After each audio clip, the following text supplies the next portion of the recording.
Olá, tudo bem?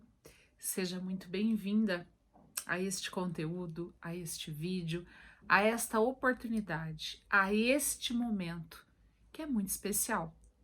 Momento em que nós paramos, nos permitimos olhar para dentro de nós mesmas e encontrar aquilo que é necessário ser olhado, ser conectado, ser trabalhado, enfim. Então, eu te convido a isso neste conteúdo, neste vídeo. Este vídeo, este momento, né, será para você, mãe, que muitas vezes nesta caminhada, nesta jornada de educação do seu filho, passa por inúmeras situações de identificação ou muitas vezes esta identificação acaba ficando no inconsciente, mas o reflexo desta identificação inconsciente acaba sendo refletida no presente, no consciente, nas ações com os nossos filhos.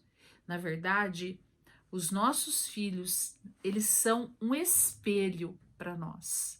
E é um espelho onde nós nos vemos, e nos vemos nas coisas boas e principalmente nas nossas feridas emocionais, nos nossos vazios emocionais, nas situações vividas lá na infância, na adolescência, no início da fase adulta. Eu não sei em qual fase o seu filho está ou em qual fase da sua vida você, por alguma razão, viveu situações que trouxeram marcas importantes para a tua vida. E hoje você sabe o reflexo destas marcas, você vive muitas vezes e não entende. Eu sempre, às vezes, gosto, né, de trazer alguns exemplos quando é possível, e quase sempre é possível, né?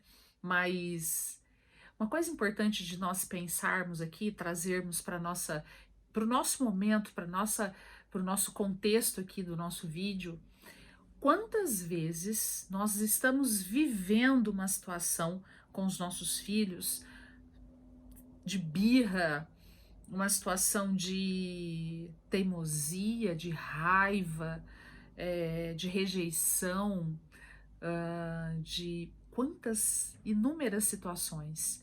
E nós sempre acabamos nos esbarrando nestas situações. E aí esses esbarros, na verdade, eles acontecem de uma forma que muitas vezes acaba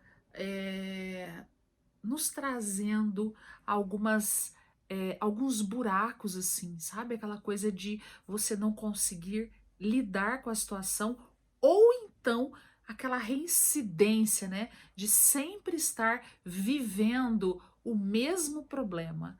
Né? Então, o problema da birra, o problema de não saber ouvir não, o problema de não ter tempo, o problema de não saber mais o que fazer para o teu filho te ouvir, te olhar e assim por diante.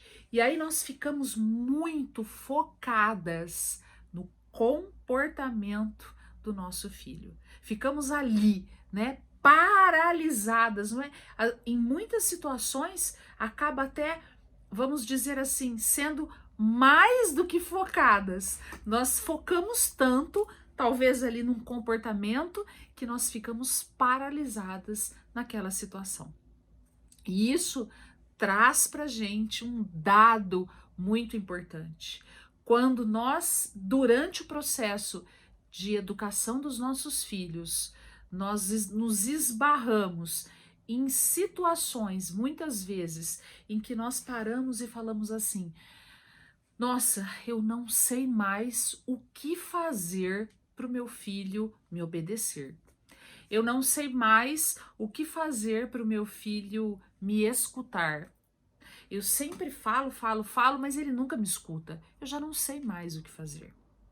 E aí nós ficamos, então, caímos nessa cilada, vamos dizer assim, ou nessa armadilha de achar que a situação problema está justamente onde? No nosso filho, ou na situação que está envolvendo o nosso filho. O que eu quero tirar você desse lugar aí, nesse momento, propor é tirar você desse lugar e vem para cá. Vamos olhar o inverso. Vamos olhar do lado de cá, primeiramente, vendo no seu filho este espelho e entendendo, enxergando o que está sendo refletido ou refletida nesta imagem que você aparece neste espelho. Quantas situações nós vivemos de rejeição, por exemplo. Tem um dos vídeos que eu gravei esses dias e eu estava falando muito sobre isso, né? Sobre as nossas próprias rejeições e nessas rejeições em que nós vivemos, o quanto nós acabamos nos machucando dentro do processo dos nossos filhos, justamente porque nós não conseguimos, é como se nós existisse, é como se não, literalmente existe uma barreira, né, um limite que nos impede de darmos passos, de estar junto, né, nesse desenvolvimento do nosso filho. Uma coisa importante, sempre nós olharmos para isso, entendermos isso, trazermos isso para as nossas, para nossa consciência, para o nosso dia a dia, é que todo esse processo de educação dos nossos filhos é um processo que passa por nós e por ele, né? Esse processo não é só dele. É como se nós adultas, né, mulheres, mães, vivêssemos assim, bom, já aprendi tudo que eu tinha de aprender nesta vida. Então, se ficou algo, né, um trauma, uma situação mal resolvida, se eu fiquei, se eu me senti rejeitada, se ficaram buracos emocionais, feridas emocionais, ficou. Isso ficará para o resto da vida. Nananina, não é bem assim, né? A nossa vida, nós nos desenvolvemos a partir do momento em que somos gerados e vamos seguindo esta linha cronológica até finalizarmos a nossa jornada aqui. Portanto, este processo de educação e de desenvolvimento dentro da educação, ele se faz e se fará sempre, sendo filhas ou sendo mães, independentemente do lugar onde nós estejamos ocupando, primeiramente em nossa vida, né? E depois na vida dos nossos filhos. Por isso, muitas vezes, quando nós falamos em curar as nossas feridas, nós vamos olhar para essas feridas dentro de um processo. Tudo aquilo que está dentro desse processo de cura de feridas, de vazios, de traumas, eles estão alojados dentro de um espaço, muitas vezes, quase que 100% das vezes, num espaço chamado inconsciente. Por isso é que estão ali. Se nós temos uma dor que nos incomoda conscientemente, o que nós fazemos? Nós corremos lá e damos um jeito de mexemos daqui, de lá e ajeitamos aquilo que está ou doendo ou fora do nosso eixo. Porém, quando nós falamos dessas feridas, então curar qualquer ferida emocional é sempre um processo. E é um processo que não é assim, eu falei dela, trouxe, né, esse processo, entendi, identifiquei, reconheci, nomeei, dei o nome e aí a partir disso eu estou curada. Não, isso faz parte do processo.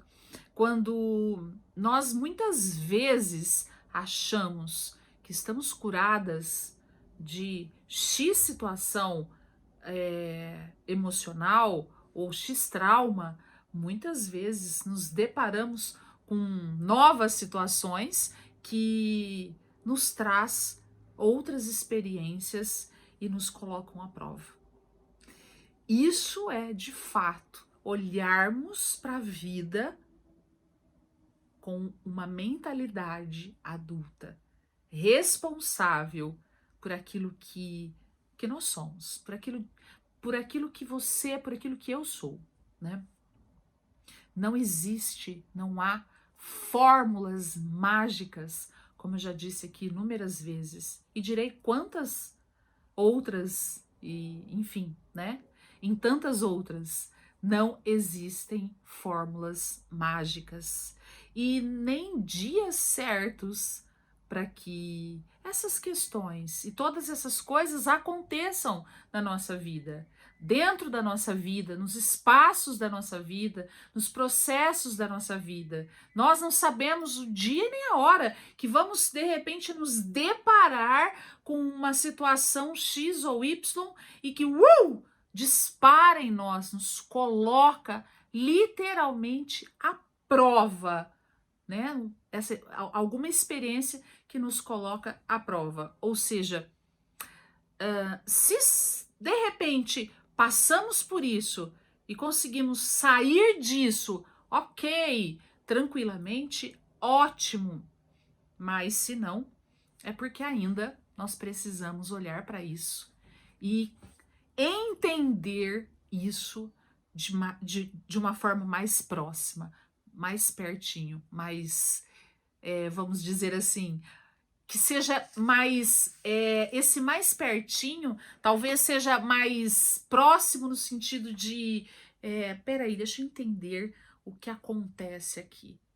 E nunca, é uma coisa que eu gosto muito de falar, né?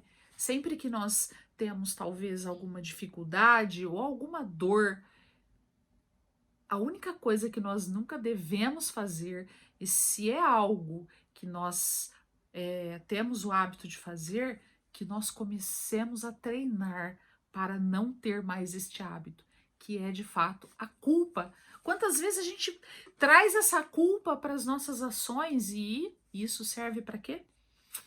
Né? Muitas vezes para nos colocar numa situação ainda mais difícil. Nunca devemos, diante das nossas intuições, situações, sentimentos, dores, medos, ou então olharmos para situações e termos suposições, achismos diante disso, né? Porque muitas vezes a historinha que nós contamos para nós mesmos faz muito mais parte de uma criação, por exemplo, das nossas mentes, do que dentro da realidade, ou melhor, como realidade isso existe. Então, por isso que muitas vezes supor algumas coisas, né? Então, eu olho para X pessoa ou para determinada situação, né? Vamos pensar dentro de um espaço de rejeição, né? Onde a gente precisa da aprovação das pessoas para se sentir validada, para se sentir acolhida, para se sentir desejada. A gente olha para determinada situação e muitas vezes estas situações acabam nos colocando aqui dentro historinhas que nós acreditamos e que realmente às vezes, na maioria das vezes, não são reais, não são verdadeiras, não são de fato aquelas situações que estão acontecendo, né? Então, Por que será que ainda eu sofro com isso? Por que será que essa história está sempre sendo trazida? Por que será que eu sempre tô achando que o fulano de tal ou Beltrano talvez não me aprova, por exemplo, não me entende? Ou porque será que, enfim, pensa nisso. Se você tem recorrência disso, é importante que você olhe para isso. Talvez ainda tenha aí dentro de você alguma coisa que precisa ser algo que precisa ser olhado, né, de perto, porque pessoas que têm muito, muito, muito, muito medo, né, de rejeição, que buscam aprovação das pessoas o maior tempo possível em tudo que faz, não somente nas coisas, não somente naquilo que faz, mas naquilo que, enfim, naquilo que precisa da aprovação para o que faz, para aquilo que está usando, para a educação dos filhos. Preciso olhar para tudo isso, porque muitas vezes esse processo aí que você esteja vivendo, mesmo se sentindo rejeitada, o que muitas vezes não passa de ser uma interpretação apenas tua, e não de fato das pessoas, ou enfim.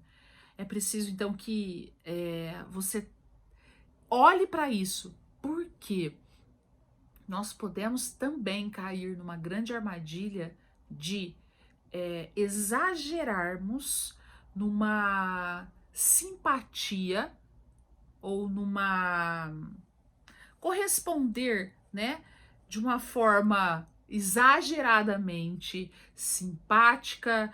Muitas pessoas falam falsa, mas eu entendo isso, né? Eu hoje, olhando de uma forma mais próxima, né,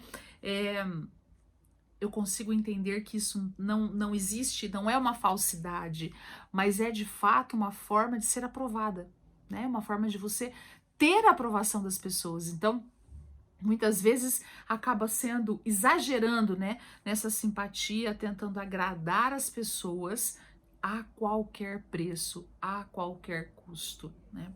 E, e aí, até muitas vezes ao ponto de serem até desrespeitadas, no sentido de existe uma forçação de barra tão grande, né, para ser aprovada e entendida, que você acaba passando por cima de muitas coisas que não devem ser passadas por cima. E você acaba se desrespeitando. Então, na busca de se sentir pertencente, né, deixam de ser autênticas, deixam de ser ali, né, exatamente quem você é, independentemente se agrada ou se não agrada. E a gente perde essa essência, esta identidade, esta autenticidade de ser nós mesmas e encontrarmos a partir daí, obviamente, quando a gente perde essa essência, quando a gente perde essa identidade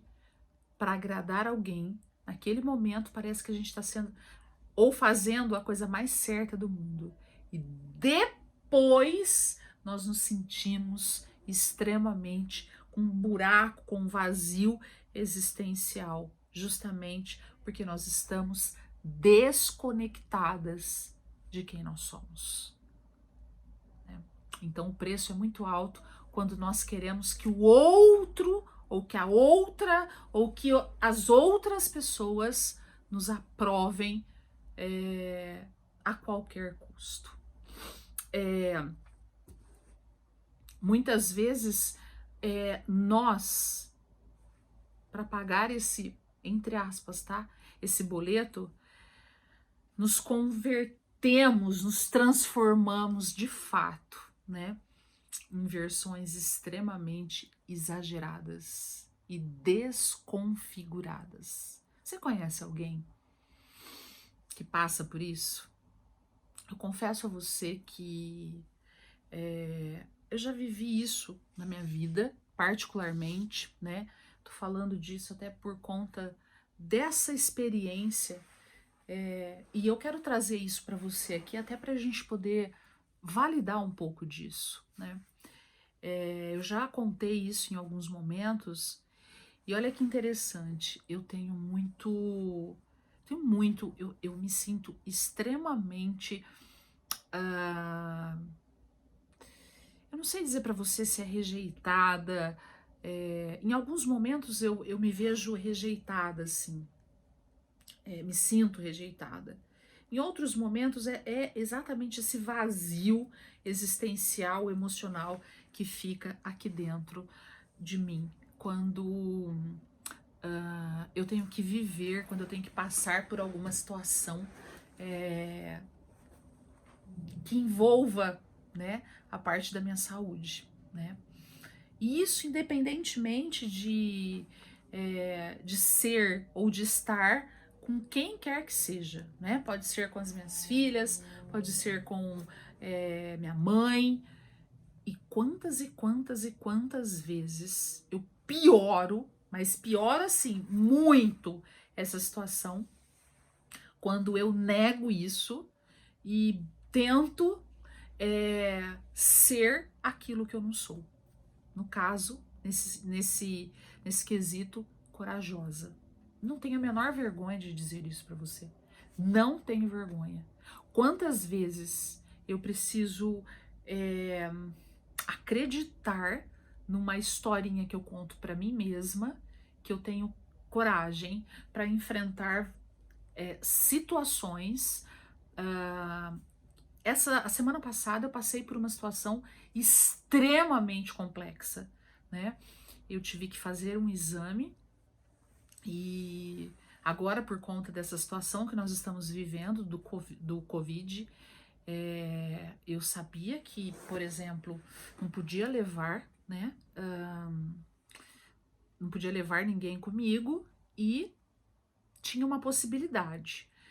Para eu fazer esse exame, eu poderia, porque era um exame de sangue, eu poderia ficar dentro do carro, ir com a minha filha ou com alguém, e aí a pessoa faria ali os protocolos, né? E a pessoa, o enfermeiro viria até o carro para colher o sangue. Eu me recusei a isso internamente, tô até desabafando aqui, desabafando no sentido de abrir aqui aquilo que eu também vivo, né? Aquilo que faz parte da minha vida, da minha, da tua e da vida de todas as pessoas. Afinal de contas, nós somos seres humanos, né? E seres humanos que estão dentro de um processo que muitas vezes são vulneráveis. Nós somos vulneráveis, nós temos os nossos medos frente à vida, uns de um jeito, outros de outros, e assim vai.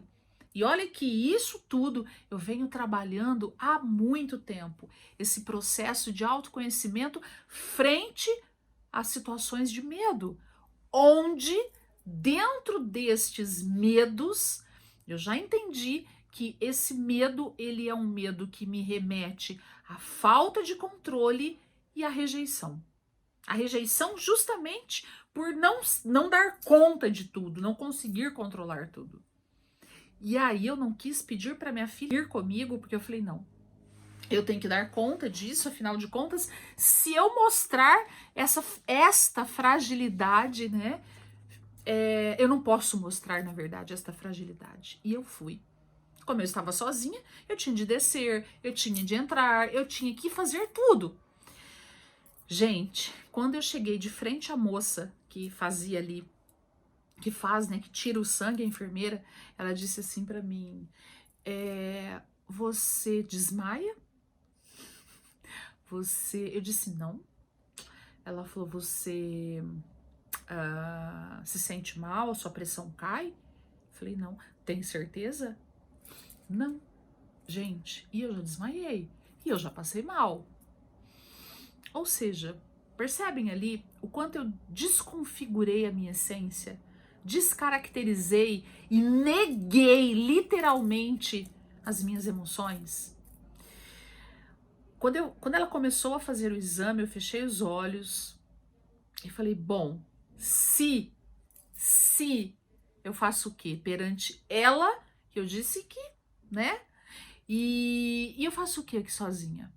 Então, fechei os meus olhos e comecei ali a fazer uma respiração, né? Uma respiração para mudar aquela frequência cardíaca, aquele medo, e terminei de fazer o exame, não aconteceu nada. Saí rapidamente, entrei no meu carro para vir embora e assim, bateu um buraco, um vazio existencial muito grande. Ana, mas você deveria ter se sentido vitoriosa, porque você conseguiu. Ok, eu consegui, eu me senti vitoriosa por eu ter ido, por eu ter conseguido. Mas eu me senti frustrada por eu não ter acolhido naquele momento as minhas a minha rejeição de não admitir o medo, ou então o trauma, ou então o acolhimento. Eu não me senti legítima naquele momento, né? Isso faz uma semana.